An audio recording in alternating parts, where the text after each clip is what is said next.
27th day of April 2021. Guess what? We have something unique here, yet not new. Something that has been going on, something that goes on each and every day, something that someone longs to have as a mother or as a father in their day-to-day life. This is none other than a pregnant mother's journey. Join me, Teacher Zitta, as I take you through pregnancy. Its journey from day 1 to day 10. What is pregnancy? It seems like a simple term, right? It's something supposed to happen naturally between two couples when they are ready to start a family.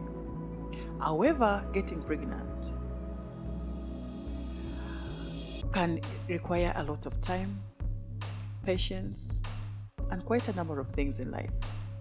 There are different types of pregnancies in the world. We have ectopic pregnancy, we have intrauterine pregnancy, we have multiple pregnancy, where there is more than one child into the womb of a mother. We have breech, and we have molar. Do you know all these types of pregnancies? What is the right time for a mother or a girl child to conceive and have a baby? What is the right procedure for you to consider when you are preparing yourself to get a baby? Do you know all this? Well, we are here to take you through the journey. We are here to share with you.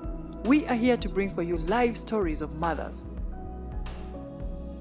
And they are here to tell you whatever that they went through, whatever that they've gone through, and what they feel like sharing with you so that you can learn from them, you can pick a leaf from them, and you can start all over again, just in case something wasn't going right. I am Teacher Zitta. Welcome to our very first production. This is our first episode of the show, and we are here to take you through a lot of things that you need to know about pregnancy. Have you ever been pregnant? Do you want to get pregnant? Or you failed? You are in the right place. We are here to share, and we shall learn more. Thanks so much for being with us. Let's get started.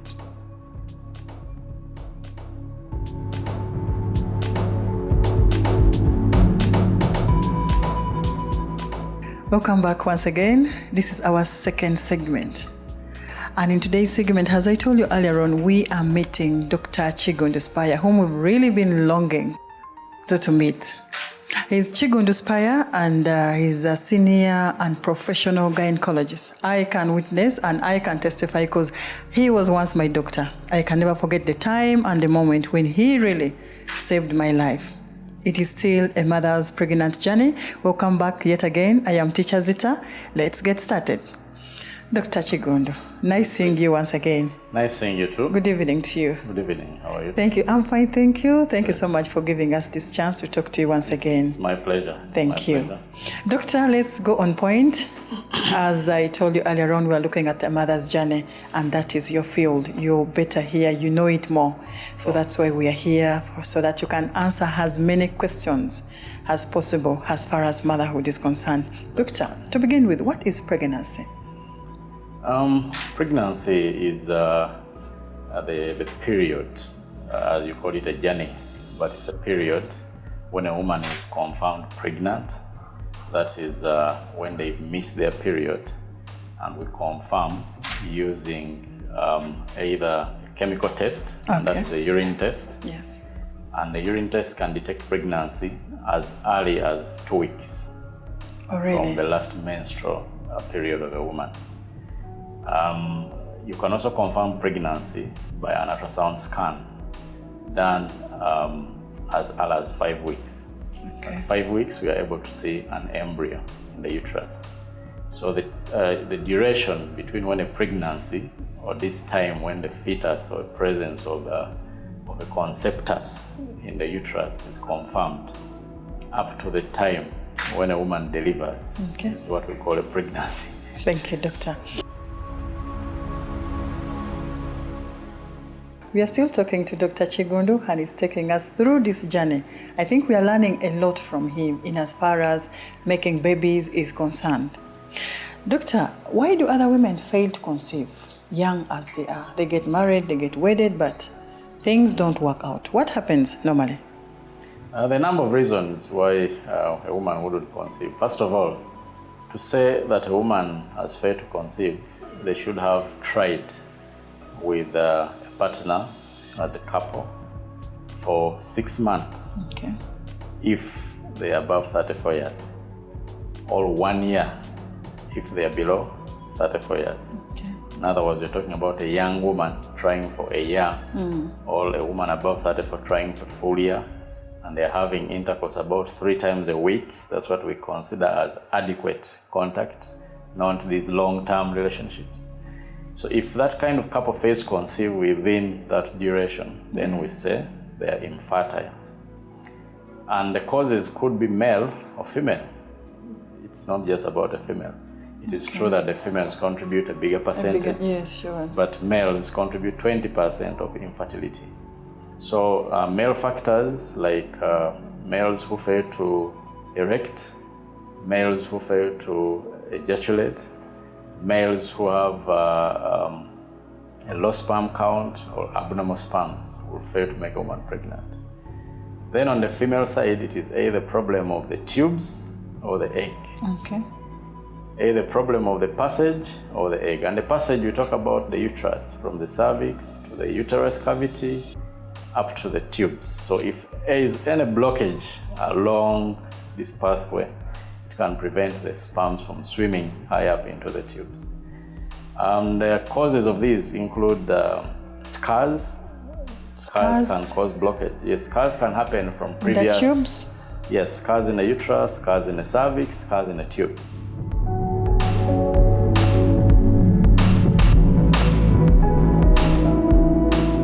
Doctor, there are some criteria that a woman should take to prepare themselves for conception. Are there some necessary tests that someone should take as a mother or as a wife, or to find out if they are normal, if they can conceive or not? Yes, it is called preconception care. Okay. And unfortunately, in Uganda, we don't have much of those clinics of preconception care. That's why probably we get a lot of problems in the early trimester of pregnancy. But it is true that every woman should have a preconception checkup before they conceive. Before they conceive. The reason why is it is an opportunity to pick up comorbidities or previous illnesses like high blood pressure, diabetes, sickle cell. That can affect you in the later stage. Malaria, anemia, that can affect a woman or can affect a pregnancy.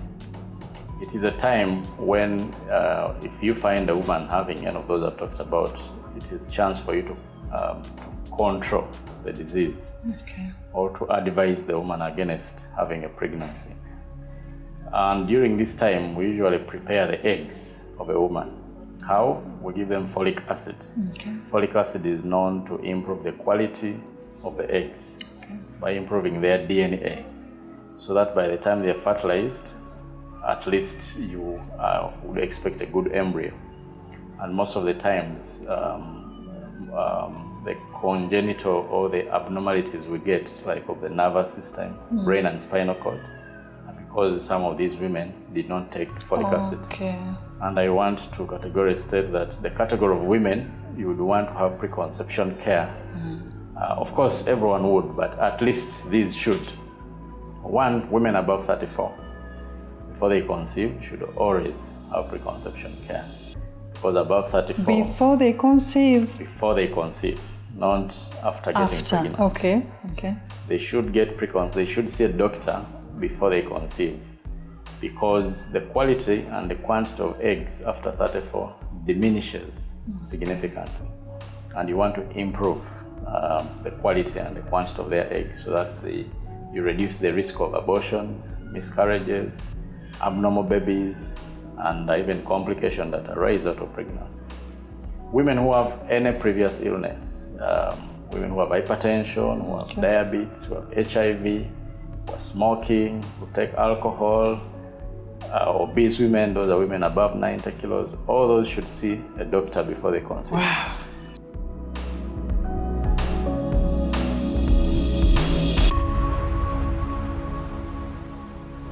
Thank you so much, Doctor. Is there any scientific method you can use to help these ladies, especially those with those major 3 problems? Yes, there are a number of ways. Of course, treatment of infertility depends on the cause. The first thing is evaluation. We go an extra mile to find the cause of infertility. We do semen analysis in men, and if the semen quantity and quality is low, we can give them some drugs. In females, we do a number of investigations to make sure that the passage is clean and patent, and these include HSG, it's called a hysterosalpingogram, where it is a dye test subjected to the uterus and the tubes to try and show us that the tubes are patent. Okay. We also do basic ultrasound scans to assess the uterus, to be sure that the uterus is free of problems like fibroids and other abnormalities. And we also do some hormone blood tests, which help us assess a woman for ovulation. So when you combine all these and find the cause, then you can treat it accordingly.